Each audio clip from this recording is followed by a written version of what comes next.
And welcome back with a final look at your headlines on this Tuesday. The Pentagon says the crew on a missing U.S. helicopter reported fuel problems. The U.S. Pacific Command confirms that 6 U.S. Marines and 2 soldiers from Nepal were on board that missing aircraft. U.S. forces have been providing air support for Nepal following a massive earthquake. Earlier today, a second quake rocked Nepal, killing dozens of people and triggering this avalanche. The 7.3 magnitude, as you can see right here, hit the northern part of that country.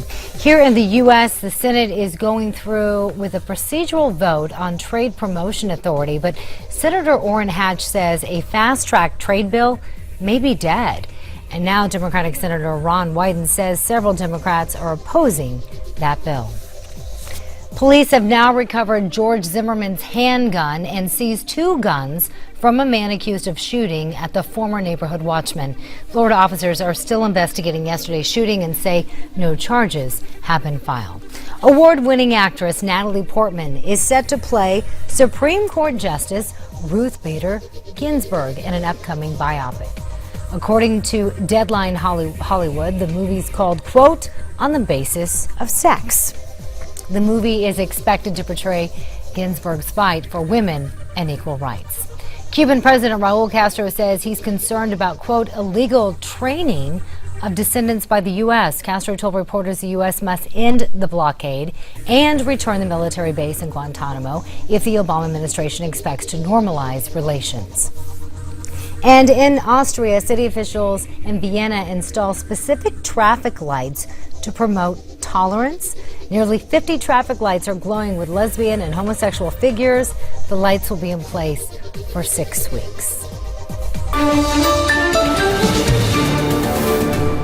It almost sounds like one of those stories where you're like, is that real or is that fake? Doesn't it? That's perfect segue, Miranda. It is. And speaking of which, although that story is real, that story is real. Seems a little far-fetched. But let's talk about some headlines that sometimes seem a little too bizarre to actually be real. We're going to help you decipher which ones are and which ones aren't. And the whole theme of truth can sometimes be stranger than fiction, Miranda. We take a look now at some headlines that are, well, real or fake. We'll try to decipher here. Coming up, students forced to take an art final naked. Real or fake, Miranda? Having taken many art classes, I'm going to say it's real. Well, it is real and bizarre. University of California professor in San Diego is reportedly requiring that his students take their final exam for a visual arts class completely in the nude. That professor spoke with the local ABC News affiliate there and said, quote, if the students are not comfortable with the gesture, they should not take the class. There you have it. I would not be taking the class. No? But your mom's an artist, right? Yes, but not that kind of artist. Not that kind of artist, no. In other headlines, the Benghazi Committee has renamed itself Committee on Secretary Clinton Emails, according to its website. That is the new name. So what do you think?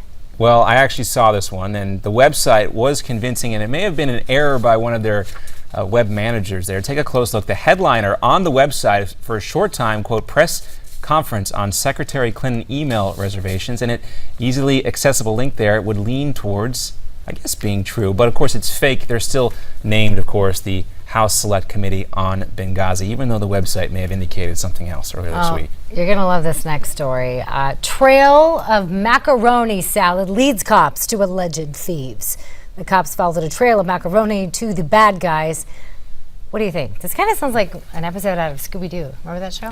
Yeah. They right? wouldn't have gotten away with it if it weren't for you meddling kids. That's right. Yes, the best part is true. These 3 suspects allegedly stole a cash register and a security system from a Build-A-Burger. I guess that's a real place. And it is. The macaroni led the police to them. Evidence led police to that nearby hiking trail where a macaroni salad busted those suspected thieves. Oh, it kind of reminds me like, when you were eating something you weren't supposed to as a little kid. Busted. And you got got cookie all over your face, right? Yeah. What do they say? Get the cookie caught, or the hand caught in the cookie jar, right? That's right. And those guys definitely Macaroni did. You've never heard jar. of Build-A... Anyway. No. Moving on. The city of Sin is taking a 180 to the city of rehabilitation.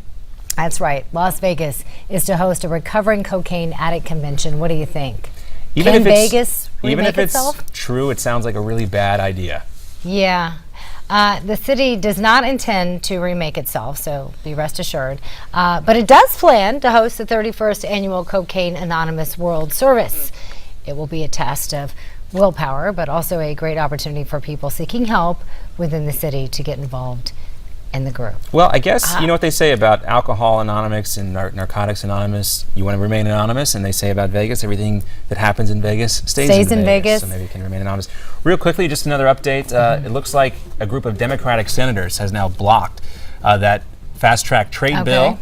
We heard Elizabeth Warren talking about that. We also had that story a few moments ago about Ron Wyden. So that apparently is going nowhere. So the president will have to play catch-up on that. We'll have more and to that's come a real headline. on the trade bill. Here on Newsmax TV, please do stay tuned in for the latest on that particular story. You can catch it on Newsmax.com. More to come here. John Bachman and Miranda Kahn will be coming back right after this.